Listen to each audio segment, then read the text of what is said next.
Il y a une demoiselle qui est venue me voir et elle m'a posé cette question qui m'a fait sourire. Elle était en pleine détresse, mais sa question m'a fait sourire. Elle m'a dit, maman, comment tu peux dire que Dieu m'aime?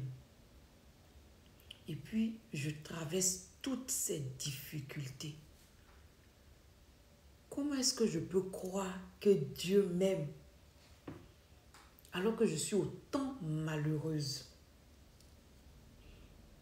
Ça m'a fait sourire parce qu'elle n'est pas la seule à remettre en question ou en cause l'amour de Dieu à cause des aléas de la vie.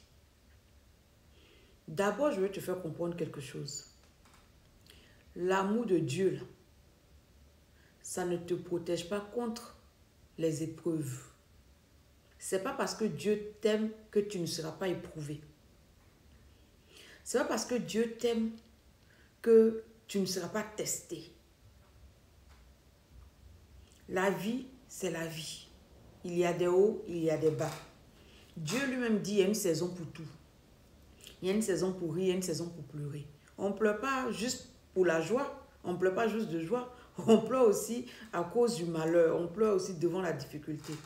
Donc, c'est clair dès le départ que c'est parce que Dieu t'aime, parce que Dieu est pour toi, Dieu est avec toi, que ta vie sera juste, non, tout va bien. Tout, non, c'est faux. C'est une manière naïve et enfantine de croire en Dieu. Si tu crois que parce que Dieu t'aime, il va te mettre à l'abri de tout, c'est que tu n'as pas encore connu Dieu.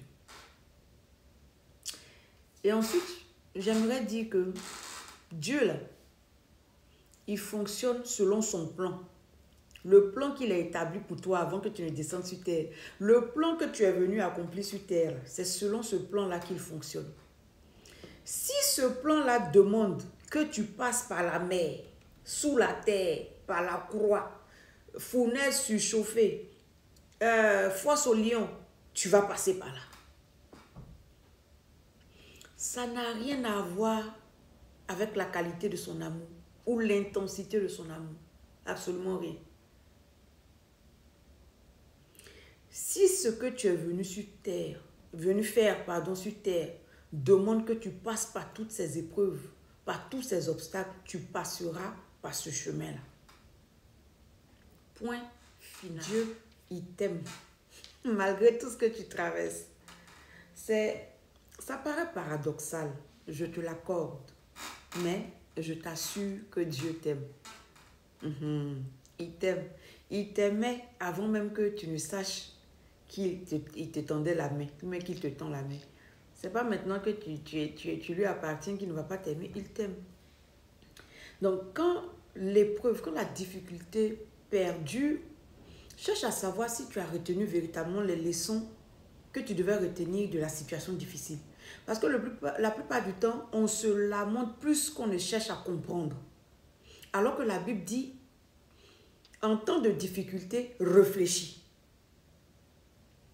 Donc, cherche à comprendre. Qu'est-ce que Dieu essaie de te faire comprendre?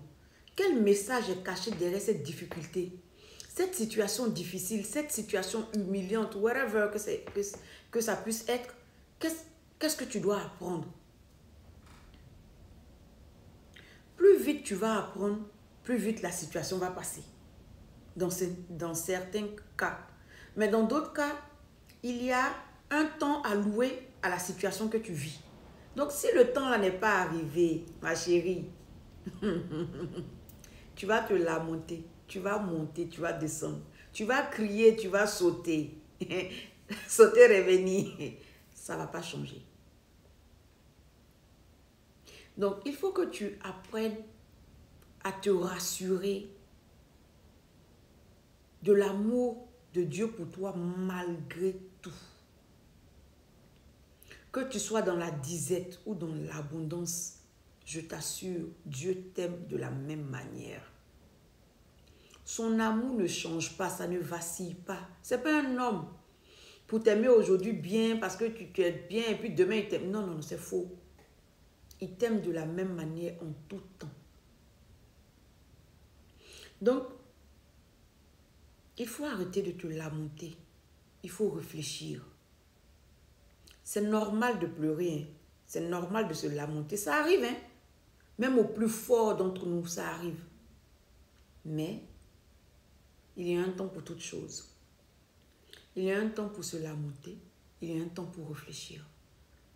Donc, au lieu de remettre en question l'amour de Dieu pour toi, réfléchis à ce que tu peux tirer de cette situation difficile. À ce que tu peux apprendre devant ce malheur, dans ce malheur.